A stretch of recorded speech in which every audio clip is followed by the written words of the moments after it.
ഇന്ന് നമുക്ക് ഈസി ആയിട്ടും ടേസ്റ്റി ആയിട്ടും തയ്യാറാക്കാൻ പറ്റുന്നൊരു പോള തയ്യാറാക്കിയാലോ. അപ്പോൾ ഇതിനു മുമ്പ് ഞാൻ ഇറാനി പോളയും അങ്ങനെ വ്യത്യസ്തമായിട്ട് കുറേ പോള റെസിപ്പിയൊക്കെ ചെയ്തിട്ടുണ്ട്. ആ വീഡിയോ കാണാത്തവരൊക്കെ ഒന്ന് പോയിട്ട് കണ്ടു നോക്കൂ കേട്ടോ. അതിൽ നിന്ന് വ്യത്യസ്തമായിട്ട് ഇന്ന് ബട്ടർ ചിക്കൻ പോളയാണ് തയ്യാറാക്കിയിരിക്കുന്നത്. അധികം ഇൻഗ്രീഡിയൻസ് ഒന്നും ഇല്ലാതെ ടേസ്റ്റി ആയിട്ട് തയ്യാറാക്കാൻ പറ്റുന്നൊരു അടിപൊളിയായിട്ടുള്ളൊരു ഈവനിങ് സ്നാക്സ് തന്നെയാണിത്. അപ്പോൾ നമുക്ക് പെട്ടെന്ന് തന്നെ വീഡിയോയിലേക്ക് കടന്നാലോ. അതിന് വേണ്ടിയിട്ട് ഞാനിതാ ഒരു പാനിലേക്ക് കുറച്ച് ബട്ടർ ഇട്ട് കൊടുക്കുന്നുണ്ട് കേട്ടോ. ബട്ടർ ചിക്കൻ പോള എന്നുള്ള പറഞ്ഞ പേര് പോലെ തന്നെ ബട്ടറാണ് നമ്മൾ ഇതിലേക്ക് ചേർത്ത് കൊടുക്കുന്നത്. ബട്ടർ ഒന്ന് മെൽറ്റാക്കിയതിന് ശേഷം നമ്മളതിലേക്ക് ഒരു പച്ചമുളക് എടുത്തിട്ട് ഇതുപോലെ ചെറുതായിട്ടൊന്ന് കട്ട് ചെയ്തിട്ട് ഇട്ട് കൊടുക്കുന്നുണ്ട്. പിന്നെ അതിലേക്ക് ഒരു ചെറിയൊരു കഷ്ണം ഇഞ്ചി എടുത്തിട്ട് ഇതുപോലെ പേസ്റ്റ് പോലെ ആക്കിയിട്ട് ഇട്ട് കൊടുക്കണേ. വെളുത്തുള്ളി ചേർത്ത് കൊടുക്കണ്ട, ഇഞ്ചി മാത്രം ചേർത്ത് കൊടുത്താൽ മതിയാവും. ഇനി നമുക്ക് ഇഞ്ചിൻ്റെയും പച്ചമുളകിൻ്റെയൊക്കെ ഒരു പച്ച കുത്തൊക്കെ മാറുന്ന സമയത്ത് നമ്മൾ ബാക്കിയുള്ള ഇൻഗ്രീഡിയൻസ് ചേർത്ത് കൊടുത്താൽ മതി. ഈ ഒരു ബട്ടറിൽ നല്ല രീതിയിലൊന്ന് സോട്ടാക്കിയിട്ട് എടുക്കണേ. അതിനുശേഷം ചെറിയൊരു സവാള എടുത്തിട്ട് ഇതുപോലെ ചെറുതായിട്ട് കട്ട് ചെയ്തിട്ട് ചേർത്ത് കൊടുക്കുന്നുണ്ട്. വലിയ സവാളയൊക്കെ ആണെന്നുണ്ടെങ്കിൽ പകുതി ചേർത്ത് കൊടുത്താൽ മതി കേട്ടോ. ഒരുപാട് സവാളയൊന്നും ചേർത്ത് കൊടുക്കേണ്ട കാര്യമില്ല. അത് നല്ല രീതിയിലൊന്നങ്ങ് വഴറ്റിയെടുത്തതിന് ശേഷം ചെറിയൊരു തക്കാളി തന്നെ ഇതുപോലെ ചെറുതായിട്ട് കട്ട് ചെയ്തിട്ട് ചേർത്ത് കൊടുക്കുന്നുണ്ട്. അപ്പോൾ ഞാനിതിലേക്ക് 2 കോഴിമുട്ട വെച്ചിട്ടാണ് ഈ ഒരു പോള തയ്യാറാക്കുന്നത്. അതുകൊണ്ടാണ് ഈ ബാക്കിയുള്ള ഇൻഗ്രീഡിയൻസൊക്കെ ഈ ഒരു അളവിന് ചേർത്ത് കൊടുക്കുന്നത്. അപ്പോൾ നിങ്ങൾ കൂടുതൽ മുട്ട ചേർത്ത് കൊടുക്കുന്നുണ്ടെന്നുണ്ടെങ്കിൽ അതിനനുസരിച്ചിട്ട് ബാക്കിയുള്ള ഇൻഗ്രീഡിയൻസും കൂടി കൂടുതൽ ചേർത്ത് കൊടുക്കാവുന്നതേ ഉള്ളൂ. ഇനി അതിലേക്ക് കുറച്ച് മഞ്ഞൾപ്പൊടി ഇട്ട് കൊടുക്കുന്നുണ്ട്. അതുപോലെ തന്നെ കുറച്ച് ഗരം മസാലയാണ് ഇട്ട് കൊടുക്കുന്നത്. വേറെ മസാലപ്പൊടികളൊന്നും ചേർത്ത് കൊടുക്കണ്ട. ഈ ഒരു പൊടികൾ മാത്രം ചേർത്ത് കൊടുത്തിട്ട് ഒരു 10-15 സെക്കൻഡ് മാത്രം ഒന്ന് മിക്സ് ആക്കി എടുക്കാം. അതിനുശേഷം കുറച്ച് സോയാ സോസും അതുപോലെ തന്നെ കുറച്ച് ടൊമാറ്റോ കെച്ചപ്പും കൂടി ചേർത്ത് കൊടുക്കുന്നുണ്ട്. നമ്മൾ തക്കാളി ഇതിൽ ഓൾറെഡി ചേർത്ത് കൊടുത്തിട്ടുണ്ട്. അതുകൊണ്ട് തന്നെ ടൊമാറ്റോ കെച്ചപ്പ് കുറച്ച് ചേർത്ത് കൊടുത്താൽ മതിയാവും. പിന്നെ നമ്മൾ ചിക്കൻ ഒന്ന് ഫ്രൈ ചെയ്തെടുത്തിട്ടുണ്ടായിരുന്നു.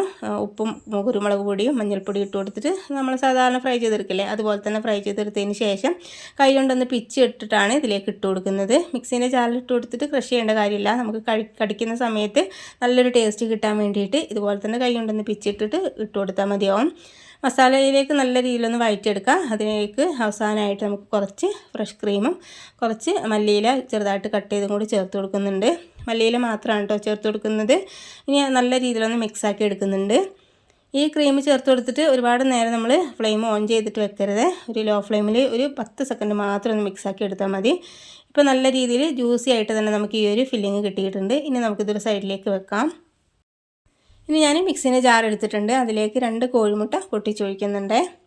ഇനി അതിലേക്ക് 2 ടേബിൾ സ്പൂൺ മൈദപ്പൊടിയാണ് ഇട്ട് കൊടുക്കുന്നത്. 2 കോഴിമുട്ടയ്ക്ക് 2 ടേബിൾ സ്പൂൺ മൈദപ്പൊടി, ആ ഒരു അളവിനാണ് നമ്മൾ എടുക്കേണ്ടത്. ഇനി അതിലേക്ക് കുറച്ച് കുരുമുളക് പൊടി ചേർത്ത് കൊടുക്കുന്നുണ്ട്. മുട്ടയുടെ ഒരു ഫ്ലേവർ മുന്നിട്ട് നിൽക്കാതിരിക്കാൻ വേണ്ടിയിട്ട് കുറച്ച് കുരുമുളക് പൊടി ചേർത്ത് കൊടുക്കാം. അതിലേക്ക് കുറച്ച് മഞ്ഞൾപ്പൊടിയാണ് ഇട്ട് കൊടുക്കുന്നത്. നമ്മൾ ഈ ഒരു ബാറ്ററിന് ഒരു മഞ്ഞ കളർ കിട്ടാൻ വേണ്ടിയിട്ടാണ്. പിന്നെ ആവശ്യത്തിനുള്ള ഉപ്പ് ചേർത്ത് കൊടുക്കാം. ഈ ഒരു ബാറ്ററിനുള്ള ഉപ്പ് മാത്രം ചേർത്ത് കൊടുത്താൽ മതിയാവും. നമ്മൾ ഫില്ലിങ്ങിലേക്ക് ഉപ്പ് ചേർത്ത് കൊടുത്തിട്ടില്ലായിരുന്നു. അത് നമ്മൾ ചിക്കൻ ഫ്രൈ ചെയ്തെടുക്കുന്ന സമയത്ത് ഉപ്പ് ചേർത്ത് കൊടുത്തിട്ടുണ്ടല്ലോ, അപ്പോൾ അതുകൊണ്ടാണ്. അപ്പോൾ ഇത് നല്ല രീതിയിലൊന്ന് അടിച്ചെടുത്തിട്ടുണ്ട്. അപ്പോൾ ഉപ്പ് ചേർത്ത് കൊടുക്കുമ്പോൾ പ്രത്യേകം ശ്രദ്ധിക്കുക കേട്ടോ. ചിക്കനിലേക്ക് ഉപ്പ് ചേർത്ത് കൊടുത്തുകൊണ്ട് നമ്മൾ മസാലയിലേക്ക് വേറെ ഉപ്പ് ചേർത്ത് കൊടുക്കുമ്പോൾ പ്രത്യേകം ശ്രദ്ധിക്കണേ. ഒരുപാട് കൂടുതൽ ഉപ്പായിട്ടുണ്ടെന്നുണ്ടെങ്കിൽ കറക്റ്റായിട്ട് ടേസ്റ്റും കാര്യങ്ങളും കിട്ടില്ലേ. ഇനി നമ്മൾ ഈ ഒരു പാനിലേക്ക് ഈ ഒരു ബാറ്റർ മൊത്തത്തിലായിട്ട് വെച്ച് കൊടുക്കുന്നുണ്ട്. നമ്മളിത് ഫ്ലെയിം ഓൺ ചെയ്യുന്നതിന് മുമ്പ് തന്നെ ഇതുപോലെ സെറ്റാക്കി വെക്കണേ. മുകളിലായിട്ട് മൊത്തത്തിലായിട്ട് നമ്മൾ ഈ ഒരു ഫില്ലിങ് മൊത്തം കവർ ചെയ്യുന്ന രീതിയിൽ വെച്ച് കൊടുക്കാം. എന്നിട്ട് ഇതുപോലെ ജസ്റ്റ് ഒന്ന് പ്രസ് ചെയ്ത് കൊടുത്താൽ മതി. അപ്പോൾ ഈ ഒരു ബാറ്ററിലേക്ക് നല്ല രീതിയിലൊന്ന് ഡിപ്പ് ചെയ്തിട്ട് നല്ല സെറ്റായിട്ട് കിട്ടുകയും ചെയ്തോളും. ഇനി ഫൈനലായിട്ട് കുറച്ച് മല്ലിയില ചെറുതായിട്ട് കട്ട് ചെയ്തിട്ട് ഇട്ട് കൊടുക്കുന്നുണ്ട്. മല്ലിയിലയ്ക്ക് പകരം നിങ്ങൾക്ക് വേണമെങ്കിൽ ക്യാപ്സിക്കോ അല്ലെങ്കിൽ തക്കാളിയോ അല്ലെങ്കിൽ നമ്മൾ സവാള ഉണ്ടല്ലോ അതൊക്കെ റൗണ്ട് ഷേപ്പിൽ കട്ട് ചെയ്തിട്ട് അതിന് മുകളിലായിട്ട് വെച്ച് കൊടുക്കാവുന്നതേ ഉള്ളൂ. നമ്മൾ സാധാരണ ഇറാനി പോളയൊക്കെ ചെയ്തെടുക്കുന്ന സമയത്ത് അതിൻ്റെ മുകളിലായിട്ട് നമ്മൾ തക്കാളിയോ അല്ലെങ്കിൽ ക്യാപ്സിക്കോ ഒക്കെ വെക്കാറുണ്ട്.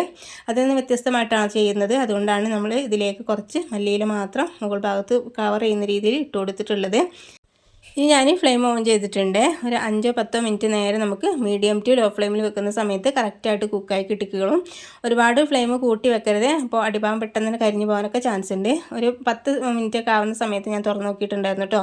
ഫ്ലെയിം തീരെ കുറച്ച് വെക്കുന്നതായിരിക്കും നല്ലത്. അപ്പോൾ അടിഭാഗം ഒട്ട് കരിയാതെ തന്നെ സെറ്റായിട്ട് കിട്ടിക്കോളും. ഇപ്പോൾ ഇതാ സൈഡ് ഭാഗമൊക്കെ ഒന്ന് വിട്ട് വരുന്നൊരു പാകമായിട്ടുണ്ട് കേട്ടോ. ഈ സമയത്ത് ഫ്ലെയിമൊക്കെ ഓഫ് ചെയ്തിട്ട് നമ്മൾ ഈ ഒരു പാത്രത്തിലേക്ക് ഇട്ട് കൊടുത്തിട്ടുണ്ട്. മുകൾ ഭാഗം നമുക്ക് കുക്ക് ചെയ്തെടുക്കേണ്ട കാര്യമൊന്നുമില്ല. മുകൾ ഭാഗം നല്ല രീതിയിൽ സെറ്റായിട്ട് തന്നെ കിട്ടിയിട്ടുണ്ട്. ഇപ്പോൾ കട്ട് ചെയ്യുന്ന സമയത്ത് കണ്ടില്ലേ നല്ല സോഫ്റ്റാണ്. അതുപോലെ തന്നെ കഴിക്കാനായിട്ട് നല്ല അടിപൊളിയായിട്ടുള്ള നല്ല ടേസ്റ്റി ആയിട്ടുള്ളൊരു പോള തന്നെയാണിത്. അപ്പോൾ ഇതുപോലെ ബട്ടർ ചിക്കൻ പോള തയ്യാറാക്കി നോക്കാത്തവർ എന്തായാലും ഒന്ന് ട്രൈ ചെയ്ത് നോക്കാനും ഒന്ന് ഫീഡ്ബാക്ക് അറിയിക്കാനും മറക്കരുത്. വീഡിയോ നിങ്ങൾക്ക് ഇഷ്ടപ്പെട്ടിട്ടുണ്ടെന്നുണ്ടെങ്കിൽ ലൈക്ക് ചെയ്യാനും ഫാമിലി ഫ്രണ്ട്സിനൊക്കെ ഒന്ന് ഷെയർ ചെയ്യാനും മറക്കരുത് കേട്ടോ. അപ്പോൾ ഇതിനേക്കാളും നല്ല കിട്ടില്ല വീഡിയോ ആയിട്ട് നമുക്ക് വീണ്ടും കാണാം. Okay, thank